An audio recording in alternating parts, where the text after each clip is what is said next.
darling. This is River Roaring, celebrating the luminous life force in us all.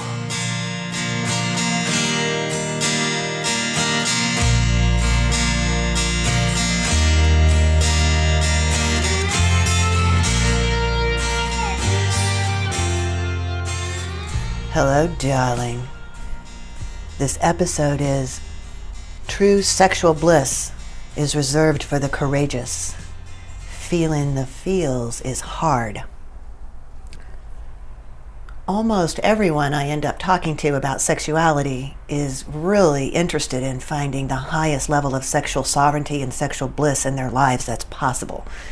I mean, we are not here on earth with our sexual energy simply to procreate. It's bigger than that. It's for something.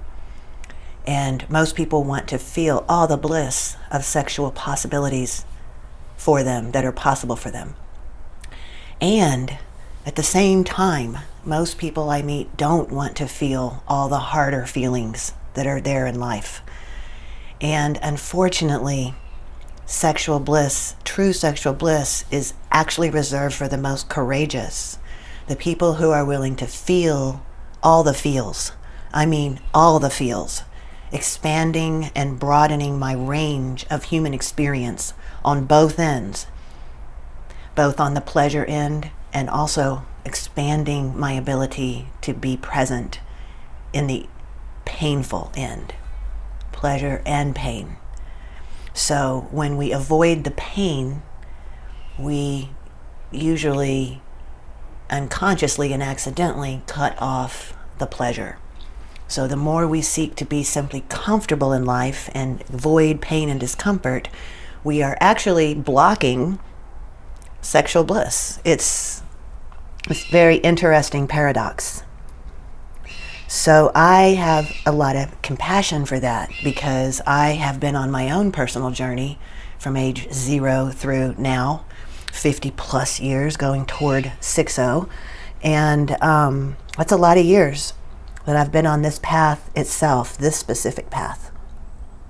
So I want to share my story, my own story with feelings, and how feeling the feels is really hard. And then I want to also say that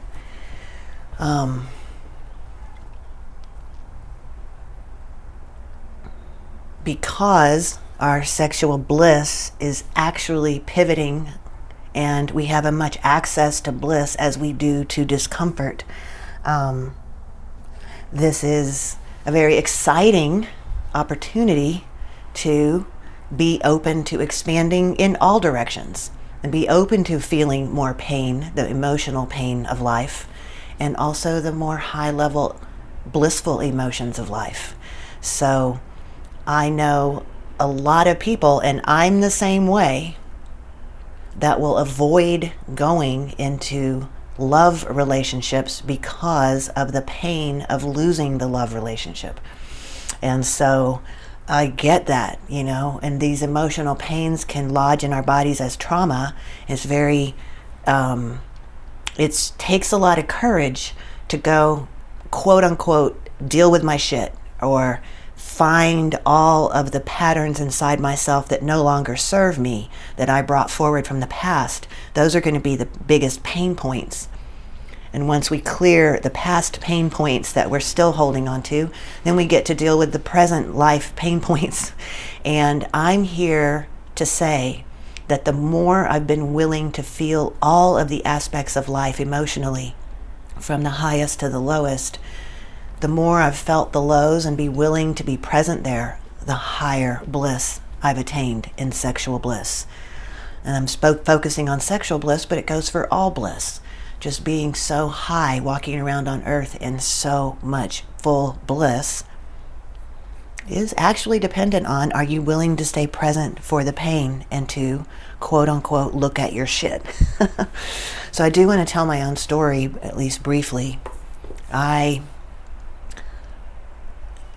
was raised in a very normal looking, I think, sort of in a way, a little bit. Maybe my family looked normal from the outside. I've also had some different reports from when I was younger that no, we didn't look that normal then from the outside. But I was raised in an environment that didn't exactly support me in all of my emotional needs as a child. And so I have traumas lodged all throughout. And I went out of the household at 18, went to college, went to law school, basically worked my way through those schools and became a trial attorney and a lobbyist. So I was taught that if I just use my mind, I don't have to worry about the feeling side. If I use my mind to keep it real sharp, then life will be successful, and that's all I need to think about. And that wasn't true. So when I started my journey with feeling emotions, I honestly believed I couldn't feel any emotions. And I noticed I can't feel stuff, actually. And so what that means is that I was even asking my friends, what is the saddest movie you've ever seen? And I watched them. And I just sat there. I didn't cry. I just sat watching them like, oh, wow, that sucks, but whatever. So when I started the journey on feeling, my feelings were so repressed and suppressed that I almost could not feel anything. I was having what I would call good sex. Back then, I would have called it that. I was having quote unquote good sex with my partners. And through that era, I had 3 different long-term partners. I'm talking about this era being 20 years of my life, adult life, before I started checking into my feelings. And so before I started checking into my feelings, I thought I was normal and that I was having normal, good sex on the good side of things, and that I was feeling life. But in truth, I was not. So once I started digging into my own spiritual exploration and sexual exploration, I'd already been out of the home 20 years as an adult. So I'm about 38. And that was almost precisely 20 years ago now. So I've been on a 20-year journey of feeling feelings. And in the beginning, as I was doing thankfully I had a spiritual container and teacher and guide named Heather Ash Amara and her partner at the time, Raven Smith, in the Toltec Center for Creative Intent. We were Toltecs and we had a community and I had guides. And in that container, I let loose with so many erupting emotions that had been stored inside my body.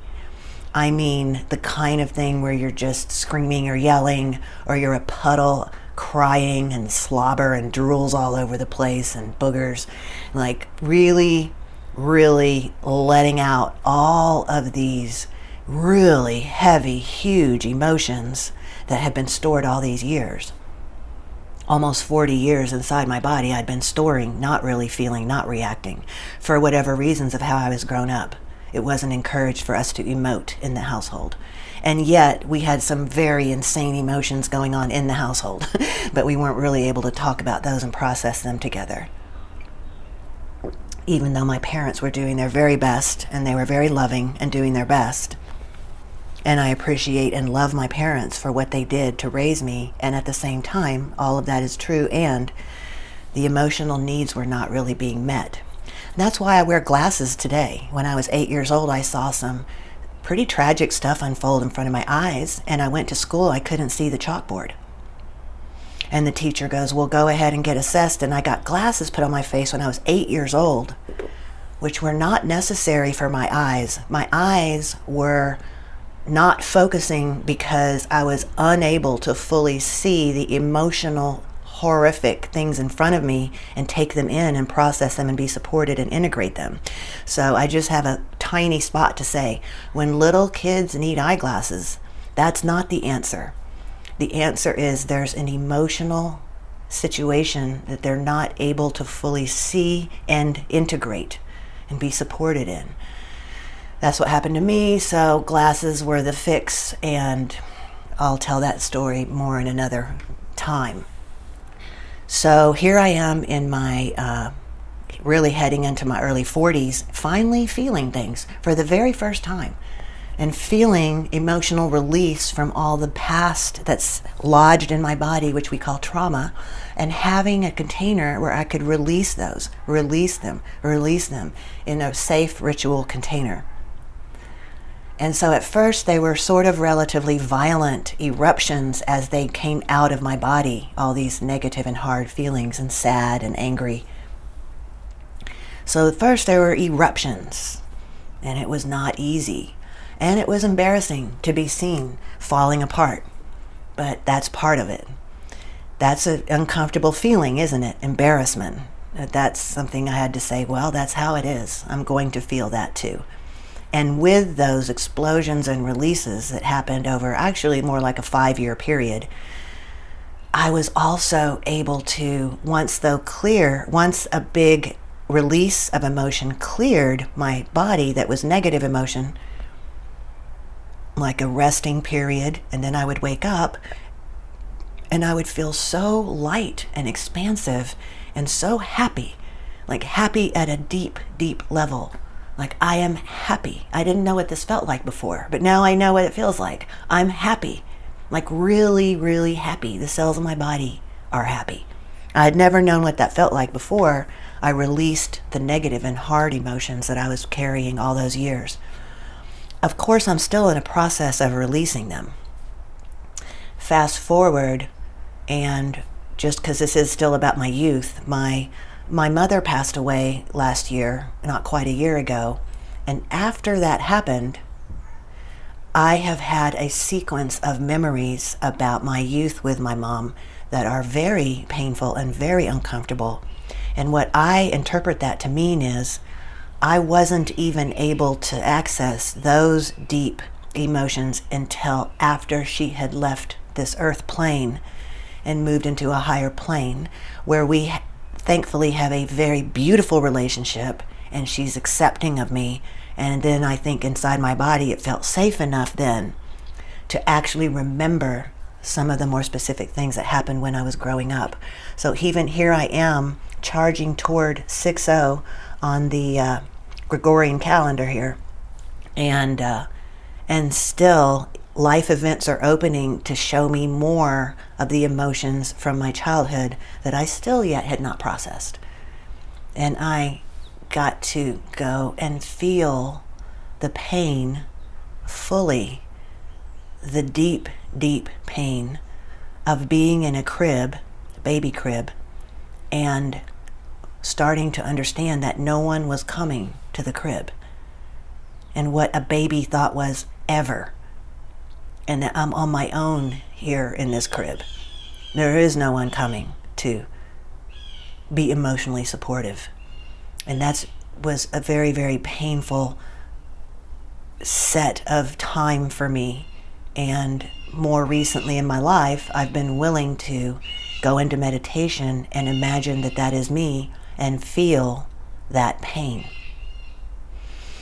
And after the eruptions and the clearing of a lot of my emotions, coming back now into my 40s and advancing into my 50s, I have had an opportunity to be present with so many more negative emotions that have arisen, both from past unprocessed situations and also now current situations. And at the same time, every single time, once I am present with and accept those emotions in myself, they lose their power and their scariness.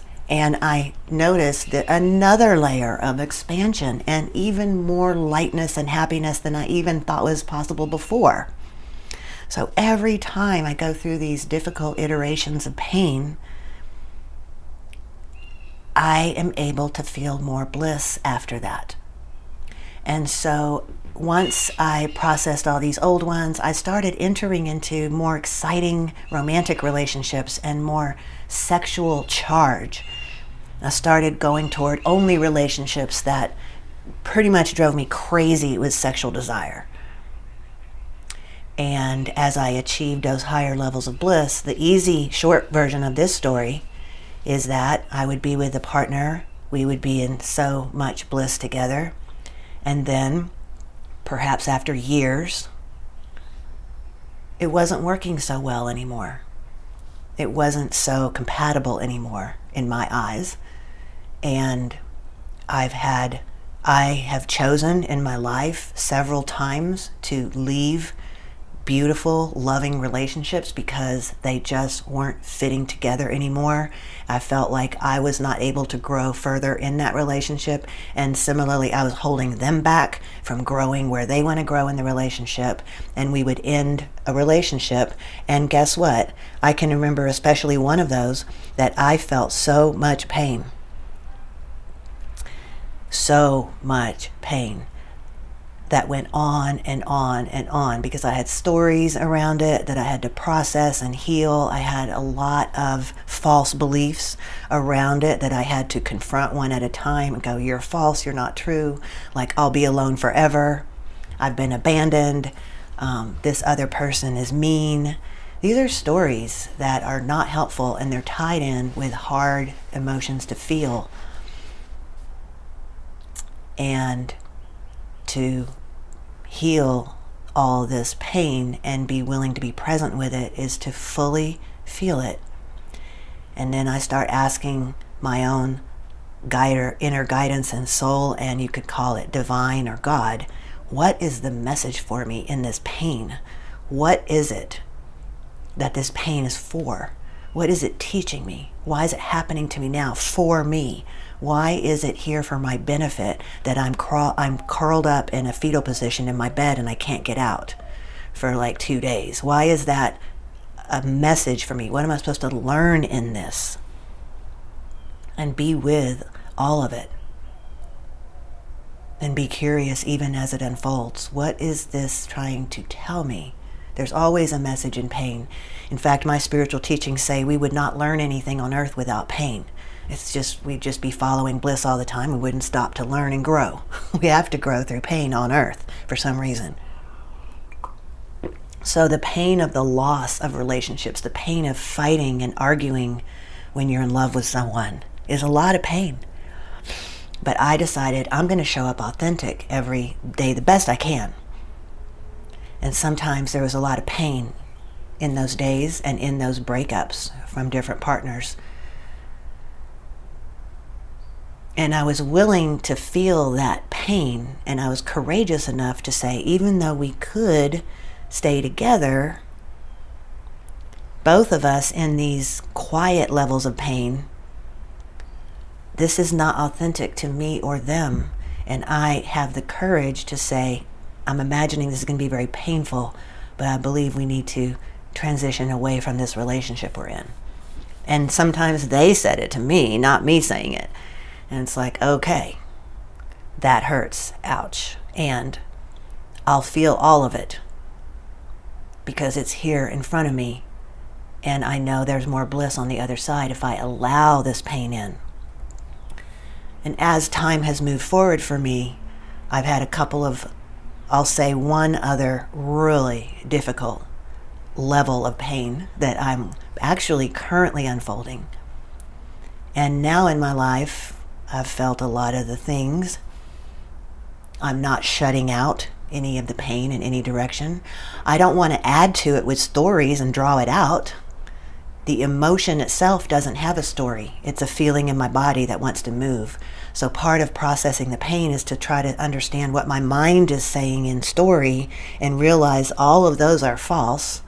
One at a time, take my stories that are around the pain. One at a time, take the story and go, that's false. Actually, I can dismantle that pretty easily. It's just not true. For instance, like, they're mean. If I think, oh, I'm breaking up with my partner and they're mean. Well, that's not true. They're doing their best.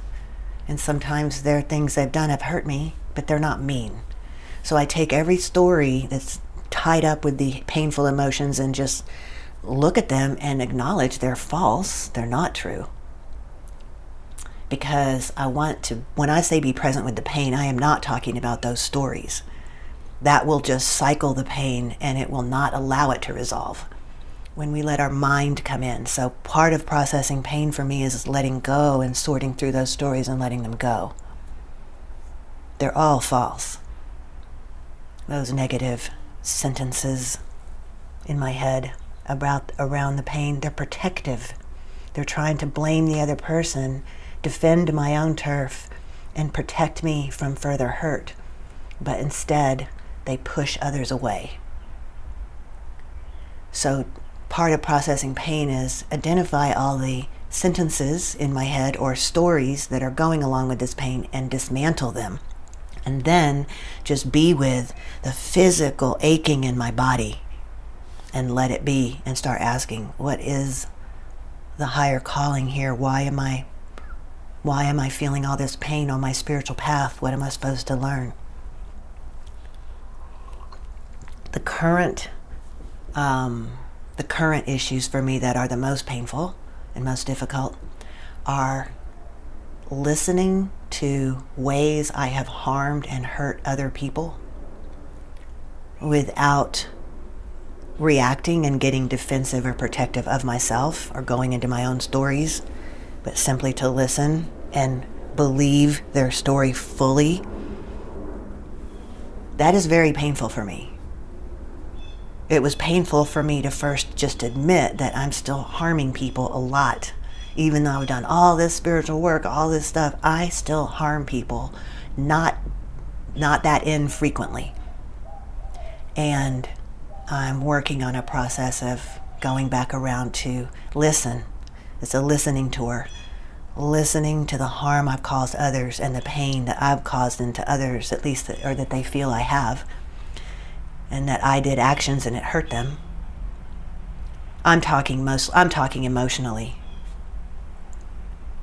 It's very painful for me right now in my life to sit and listen to ways I've harmed and hurt other people, that by actions or words have done those things.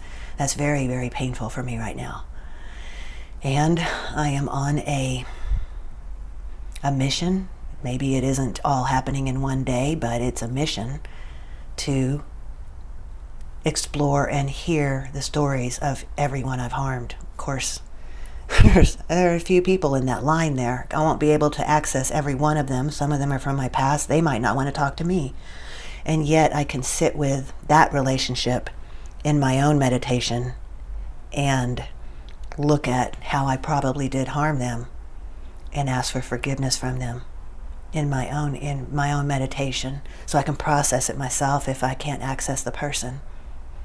It's very painful. Have you ever tried to really look at how you've harmed other people in every emotional way, small or large, and then go and ask them to share that with you?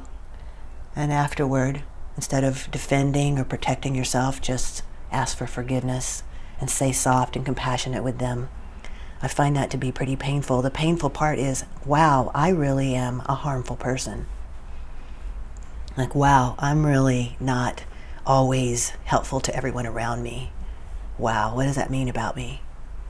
And now I know it means I'm human. And the question isn't what happens. The question is, what do we do afterward with that? So in case you haven't found anything to find pain in yourself, I have a teacher who is just now sharing with us a set of questions that really uncover a lot of the pain. And I'm going to read just a few of these questions. She has them in 14 sections. Are you afraid of things you can't see? Is it painful to think of what might be out there in the unseen? Do you hide out like a hermit, avoiding being around other people because there would be some pain if you went out and you were around other people?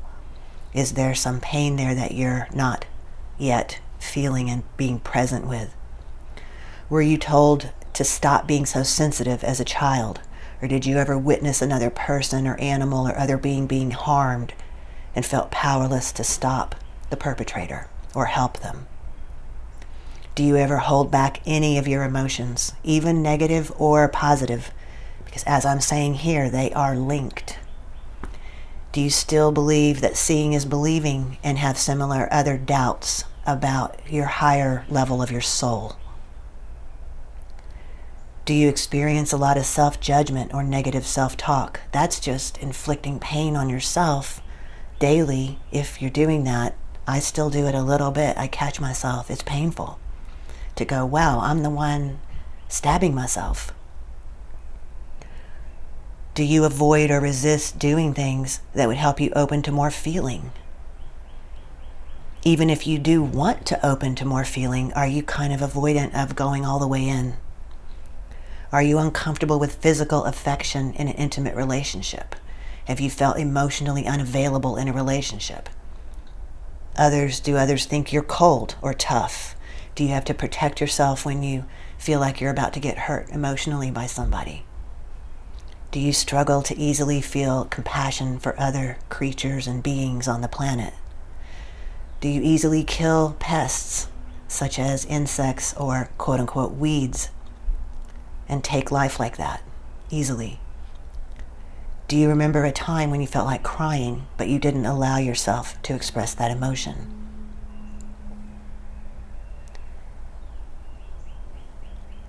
Do you feel resistant to even taking time to reflect on your childhood and past experiences and your difficult past that might be painful? These are all questions and prompts that might help you locate some of the pain that's in your life that you maybe are avoiding. And I want to invite you to create a ritual space, create a space that's safe enough for you, and feel those pains. You know, I realized I was still guarding my heart. This is all in the last year or so. And I was still lashing out at someone if they came in too deep into my heart and threatened my own safety in my heart. And I had to ask, why am I still closing my heart like that to people? And what came through in my meditation was this thing about being an infant in the bed. The crib. And realizing no one's coming. And I'm helpless. I don't have enough knowledge or wherewithal to take care of myself, but no one else is coming. It's the classic abandonment issues. And I realized I'm protecting my heart because I still am afraid of being alone in the crib and no one coming when I need help. And so what did I do? I went into my own ritual space and meditation, and I remembered being in the crib, and I felt all of it. And it was very, very painful. And then after I let that pain in and just felt it for a while, it passed on. Because emotions are energy in motion. And as long as we can take the stories off of it and be present with it, and it wants to move through the body. And once I sat with it and it had chance to be with me and then move through and teach me a lesson, what it told me is, you'll be okay even if you're left in a crib. Even if your partner leaves you, you'll be okay. Even if everything collapses around you, you will be okay.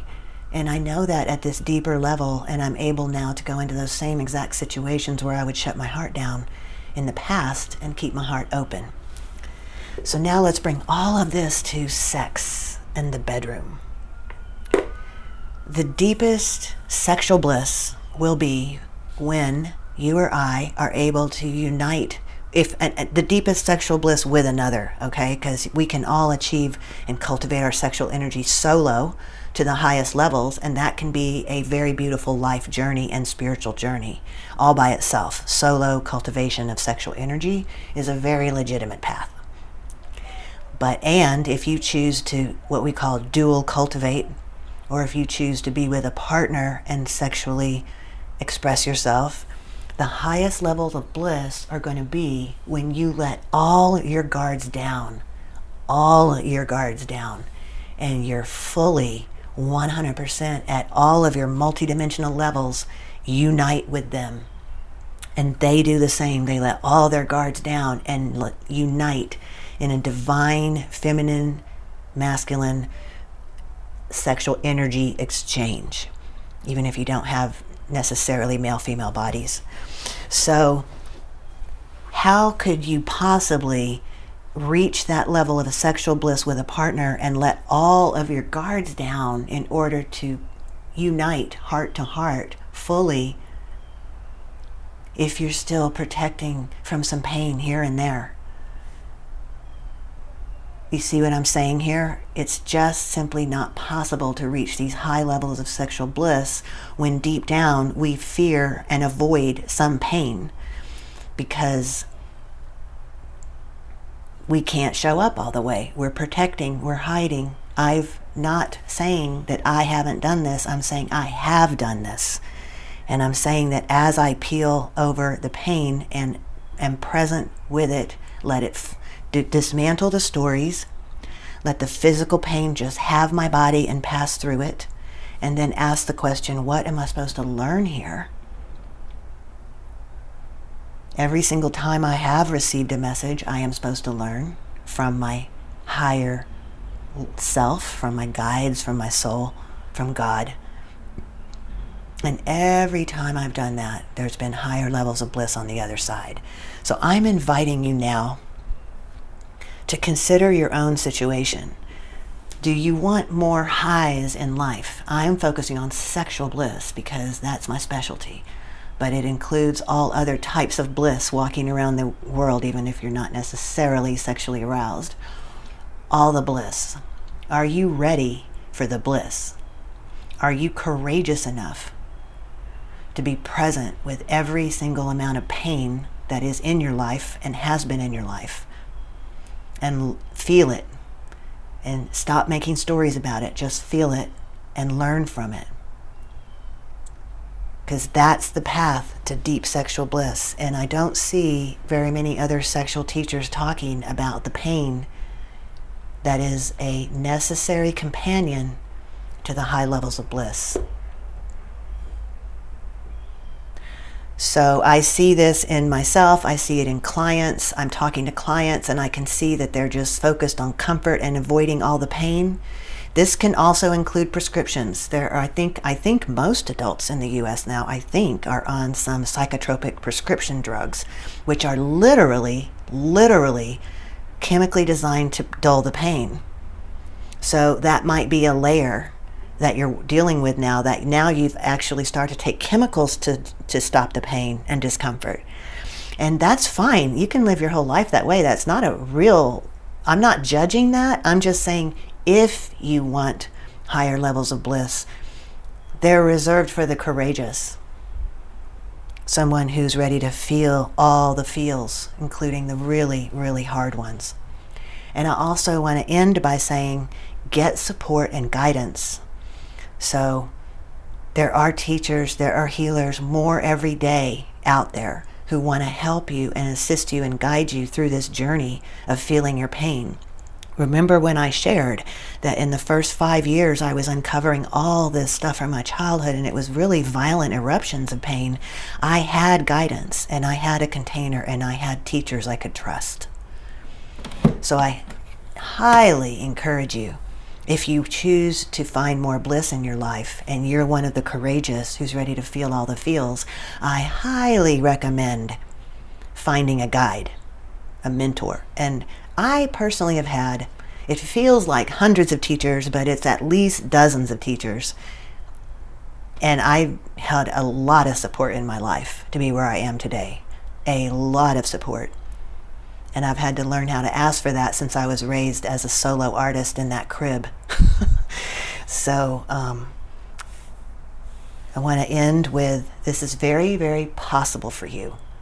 The truth is that all these fears and all these pains are just waiting for us to be courageous enough to go ahead and take the reins and go in and be there and heal those wounds. So why? So you can be blissful and happy at your highest level of capacity in this lifetime.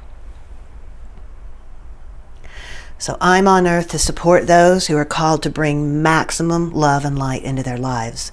Liberated self-expression in every realm where all is sacred. Connecting with you, we create a cosmic web of love and light throughout the realms. And I do want to hear from you. You can leave a comment anywhere you find this podcast on social media, or shoot me an email by visiting my site riverroaring.com, riverroaring.com. And then you'll click on Get Connected and Let's Talk River and share your question, reflection, or insight. I really want to hear from you. What's your story with pleasure and pain? Because, my darling, together we can step into a more harmonious vibration. We can fly higher, shifting human consciousness forever for the highest good of all beings. So, my darling, may the love be with you today and always, and may the love be with us all.